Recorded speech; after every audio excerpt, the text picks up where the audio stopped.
পিত্তথলি পাথর বা গলস্টোন হলে অপারেশন ছাড়া কি কোনো বিকল্প আছে? হ্যাঁ, অবশ্যই আছে। আজকে তার প্রমাণও দেব। পিত্তথলি পাথর হলে আপনি কিভাবে বুঝতে পারবেন? প্রথম লক্ষণটা হচ্ছে বুকের একদম এই মিডিল পোর্শন থেকে ডান দিকে ব্যথাটা চলে যাবে। এই ডান দিকে ব্যথাটা চলে যায়। অনেকের ক্ষেত্রে এই ব্যথাটা বুকের সামনে ও বুকের পেছনে দুদিক থেকেই খিল মারার মতো ব্যথা করে।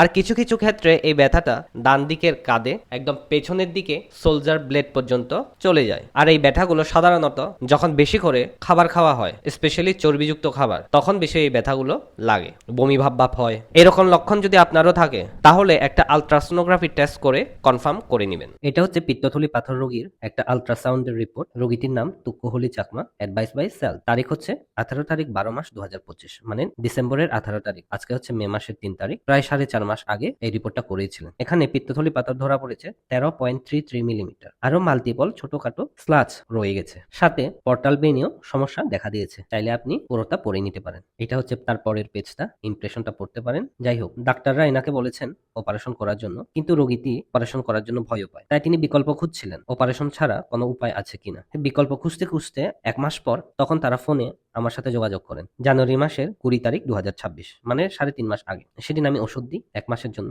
1 মাস পর আবার যোগাযোগ করতে বলেছিলাম। 1 মাস পর আবার এসছে। তারপর ফেব্রুয়ারি 19 তারিখ আবার ওষুধ দিই 1 মাসের জন্য। 2 মাস ওষুধ খাওয়ার পর আলট্রাসোনোগ্রাফি করার একটা কথা, হোল অ্যাবডোমেন করানোর জন্য অ্যাডভাইস করেছিলাম। এই যে রেফার্ড বাই ডক্টর ডিসেন দেওয়ান, আমার নাম আছে, রোগীটির নামও আছে, দেখতে পাচ্ছেন। তারিখটা দেখেন, 22 তারিখ 3 মাস 2026, মানে আমার কাছ থেকে 2 মাস ওষুধ খাওয়ার পর। এই যে জিবি মানে gall bladder stone, small intraluminal calculus, একটা ছোট্ট পাথর আছে যার সাইজ দিয়েছে 0.22 সেন্টিমিটার। এটাকে মিলিমিটারে কনভার্ট করলে 2.2 মিলিমিটার হয়। আগের রিপোর্টে কি ছিল? 13.33 মিলিমিটার। আমার কাছ থেকে 2 মাস ওষুধ খাওয়ার পর 2.2 মিলিমিটার নেমে এসছে। মাত্র 2 মাসে এতটা নেমে এসছে, আমি অবাক হয়ে গেছিলাম। তবে এটাও সত্য যে হোমিওপ্যাথিক ওষুধে সব রোগীর পিত্তথলি পাথর চলে যায় না।